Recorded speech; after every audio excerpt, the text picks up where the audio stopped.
there's a clip, and it's from our good friend Tony Robbins. And Friend of the show. Podcast. Friend of the program, absolutely. Yeah, friend of the program. And he's on some podcast. I don't know what it was, but it was interesting because for those folks at home that know about my baseball career, it ended due theoretically to a lack of confidence. I stopped throwing strikes, wasn't really able to go out there and feel like I'm myself. Now, did I lose the ability to throw strikes? No, it was still there. I just, for whatever reason, was like super nervous about not being able to do it. So I inevitably, that's exactly what happened, and worked through it for a couple of years, but just kind of puttered out of the big leagues. But anywho, so and I've seen this. I saw it through a non-friend of the program, and Andrew Tate, when he talked about some of this stuff. I saw it with Tony Robbins, and they were asking him essentially, if you have like confidence issues and you have some mental issues, how do you get the back? How do you get to a point where you're confident in yourself, so on and so forth? And he said the step one, and a step that a lot of people just don't do, is like your physiology. So he was talking about like your body, and something Andrew Tate said a lot was like strong body, strong mind. And so I'm curious. Me and Sean have talked about this before, where being shredded doesn't really help you be good at your sport.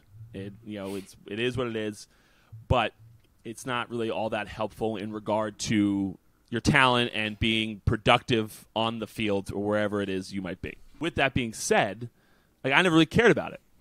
Never really bothered it. But recently, if you follow me on Instagram, you see like a lot of my stuff, like where I'm been working out a lot more since Christmas Eve or Christmas time, where I was like a little bulky.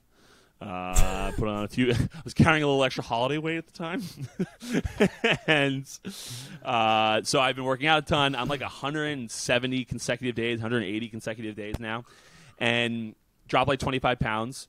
And I'm much more confident in myself, and it has carried over into my professional life. Like I'm better there. Like I've done better stuff there. I've been more confident to go out and get things, stuff like that. So it is interesting how that has worked. I always tell the story of Meta World Peace. He was always the strongest guy in the NBA. So everybody said growing up like that he was the strongest guy in the NBA. I know LeBron kind of took that crown for a while. But Meta came into the weight room one time while I was in LA. And he's like, all right, coach, I'm going to work out. I said, all right, let's go. Like, what are you going to do? And he's going, we're going to do bench. So he grabs like the 60s, I think it was, and he lays back on the bench. He does like 5 reps, and he like really struggles to get number 6. Drops the weight and said like I'm good, right? And like every strength coach that I know, I warm up with 70s on dumbbell bench, and this is the strongest guy in the NBA, right? So there is a legitimate.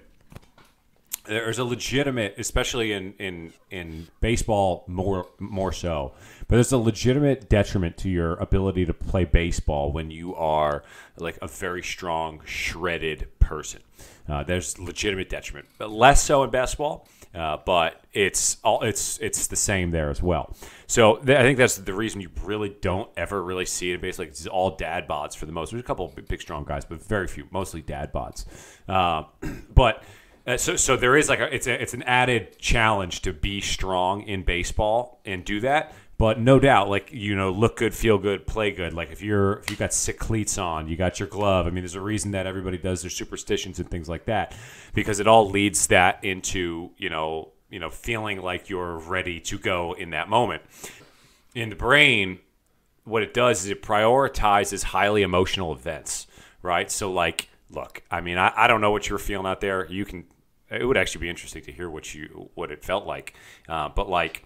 Nervous coming in. You hit Mike Trout in the beginning, and then he fucking batted around before you could get him again. But it was like just hitting it out. I mean, I remember what's his name, Crone hit a dinger. Pujols hit a triple or something like that, and like you're getting booed, or was it booed, or was it the sarcastic applause on the way out? Oh, it was a standing ovation on the way out.